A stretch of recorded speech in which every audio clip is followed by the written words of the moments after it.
What's up, team? Welcome to the video. We are back. I'm in New York City. We have successfully evacuated Hurricane Irma, which is upgraded to a Category 5 hurricane, and not looking great. It's coming right at the British Virgin Islands, US Virgin Islands, Puerto Rico, so it was smart to get out of there, even though part of me really wanted to stay. Just because the inconvenience of traveling and we made the smart decision. I'm kind of an idiot. I'm glad the group has better sense than I do. In this video, I'm going to be answering your questions about whatever you have questions and comments about in YouTube videos. Mike, I'm trying to figure out how to make money with fitness. Can you make more vids on how you've been able to? I've talked about this in past videos. Maybe other people can link them up in the comment section, but help as many people as possible for free by putting content in the places people pay attention, and then scale underneath that by helping one-on-one for free. That's the best way. That's the only way I know how to do it. And then obviously sell a product or service on top of that. But thought process number one, save up enough capital so you have time to build an audience to sell to. Even though I actually think it works better if your actual intent early on is just to make art, to spread a message you're passionate about, rather than, hey, how can I make money doing X? And maybe, if you're asking about it, maybe you are passionate about fitness, probably, I would assume, but yeah, help as many people as possible. It's just gonna work in the end. I don't know, Mike, I kind of don't agree with the point about going to dinners. I think you have to adjust it and limit it. You can still go out to eat to dinner with friends. I completely agree. I think that was the point I was trying to make, at least. If you're an extreme extrovert, social butterfly, you don't have to stop doing all those activities. You just have to stop doing some of those activities. Or be incredibly dialed, plan out your day so that you have excess calories to play with at that event, and do that basically every single day. Which, the reason I don't advise that is because I've seen the percentage of times that is successful, and it's very low. Thanks, Mike, and safe travels. I'm already in decent shape, but I want to drop 3 to 4 kg max due to already being kind of lean physique. Could it be beneficial for me? Nils wants to know if being on maintenance 3 days a week and then being 500 to 700 calorie deficit the other 4 days makes sense. Completely up to you. If that sounds better for your lifestyle, for allowing you to have some higher calorie days, if that sounds psychologically more easy, if you're not in a hurry to lose those 3 to 4 kgs, great.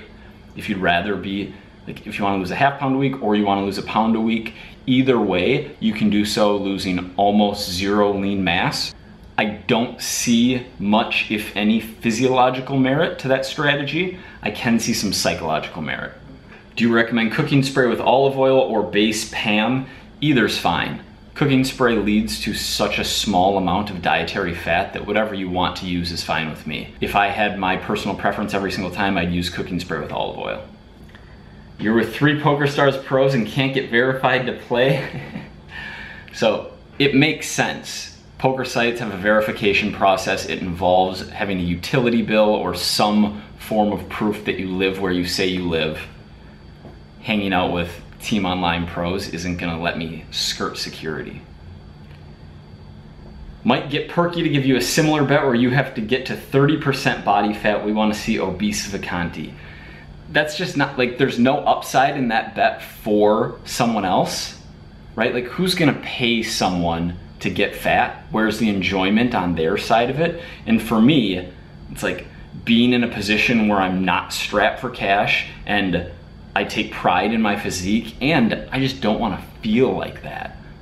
I just don't think that's a bet where the incentives are in the right place, unless someone just hated me. In which case, lay me a price and maybe I'll do it. It would be fun from a testimonial point of view and from a documenting point of view for content to add 40, 50 pounds body fat and then lose it again, which personal trainers have done in the past, but be interesting. People talking about the scale difference when Jamie weighed in, 1.8 pounds difference on the 2 different scales and then stepped off of one and on again, and the weight was different the second time. Part of that was the fact that we were on a deck, so we were on an unstable surface. When we moved the scales inside, that wasn't the case. That being said, we are investing in a doctor's scale for the official weigh-in. We don't want to lose on the scale. It's just not going to happen. The amount of work and time and effort that went into this, the amount of money on the line, it's not gonna happen. The big question, where's the gym? Yeah, in the house we have been staying in, and hopefully if the hurricane's not too bad, are gonna be going back to. I'm worried about that. Like, I thought we could figure it out, but hopefully my game plan is to bring some of Bill's weights, some of his dumbbells from his gym to the house. But both, like for Jamie, we're fine. We can get by on body weight, we can get by on cardio. For Matt and for myself, not having weights is like, it sucks. It really sucks. And I've been hitting body weight workouts, Maddie has as well, but it's just not the same. It's not the same for Matt for optimal muscle gain. It's not the same for me from a psychological point of view. I haven't gone 30 days without lifting iron since I was 16 years old. 15, probably junior year of high school. I haven't gone 30 days without touching iron I probably haven't gone 2 weeks, to be honest. I can video you, Chris stepping up, good lad. Chris is a good lad. Lad's a word I learned from the man. What's up, team? Welcome to the video. Came here via Jamie's vlog, seemed like a cool guy, keep it up. Thank you, Smack Mackend. How many days before Mike announces he's going to train Perkins full-time and live in the BVA? Come on, Matt, you think I'm gonna leave my team and join the other team with 150K on the line, given that I'm House Stark? Nah, bro. Jamie is sick a lot. I watch his vlogs as well. Something that we need to remember is that, one, being in a calorie deficit weakens your immune system. And being in an extreme calorie deficit over a long period of time with an aggressive weight loss goal weakens your immune system even further. Add on top of that all of the travel, airports, airplanes, being in situations where it's very difficult to get our hands on micronutrient dense foods. It does make sense. We are supplementing to make up for some of that, which isn't a perfect solution, but is a nice insurance policy.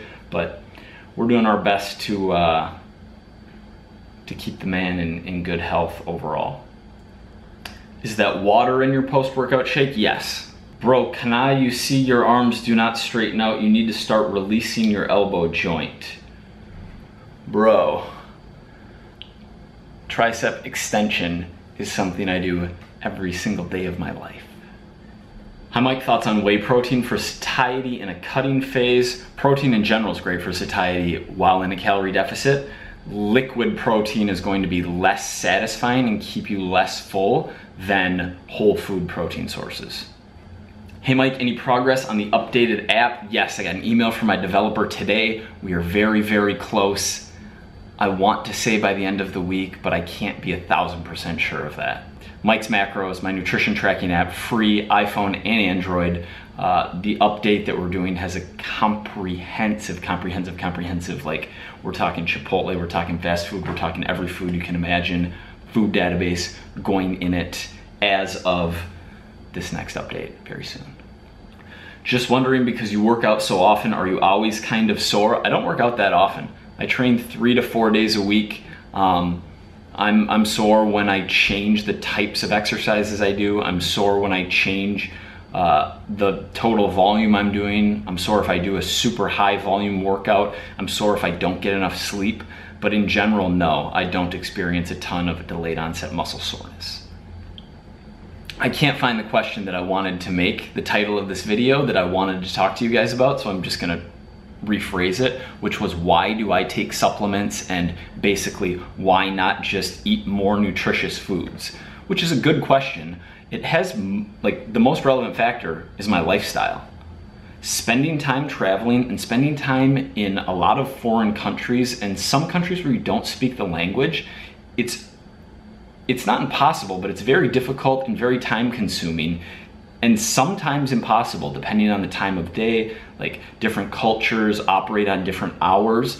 to get micronutrient dense foods. So I take vitamin D3 because it is extremely cheap and a nice supplement, especially in the winter for days that I'm not getting enough sunlight. I take a multivitamin as an insurance policy for days, which is probably most days, that I'm not getting enough micronutrient dense foods. And we can dive deeper on here if people are interested, but to get